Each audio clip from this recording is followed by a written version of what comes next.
1 Samuel chapter 1. Elkanah and his family at Shiloh. There was a certain man from Ramathaim, a Zuphite from the hill country of Ephraim. His name was Elkanah, the son of Jeroham, son of Elihu, son of Tohu, son of Zuph, an Ephraimite.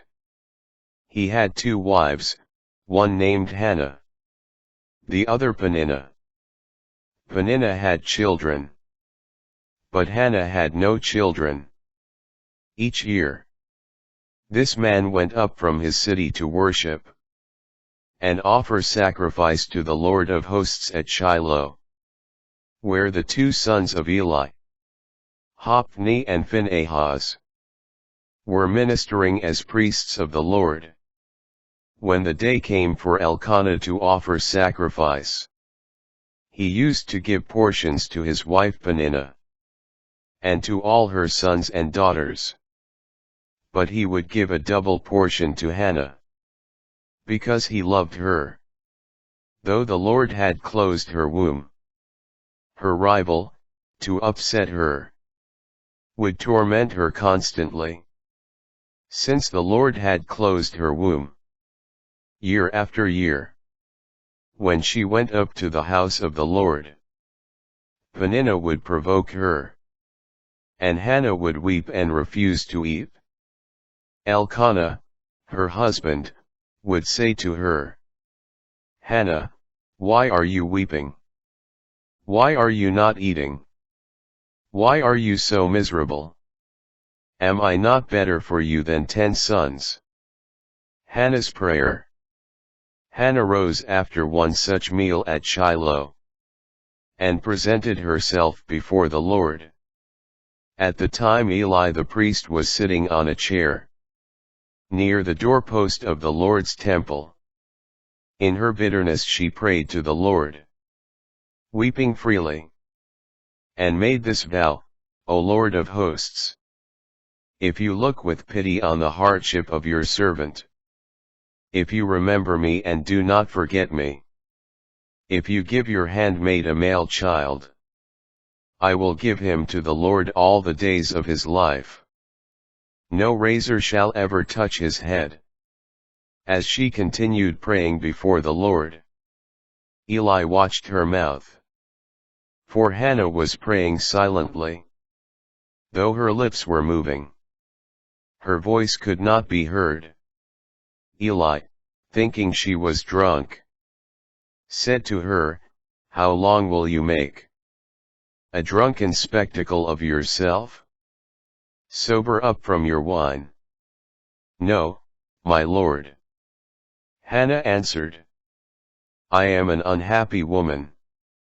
I have had neither wine nor liquor. I was only pouring out my heart to the Lord. Do not think your servant a worthless woman. My prayer has been prompted by my deep sorrow and misery."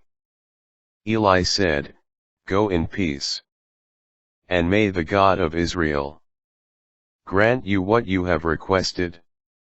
She replied, "Let your servant find favor in your eyes," and left.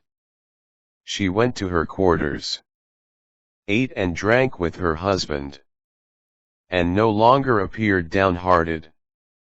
Early the next morning, they worshipped before the Lord, and then returned to their home in Ramah. When they returned, Elkanah had intercourse with his wife Hannah, and the Lord remembered her. Hannah bears a son.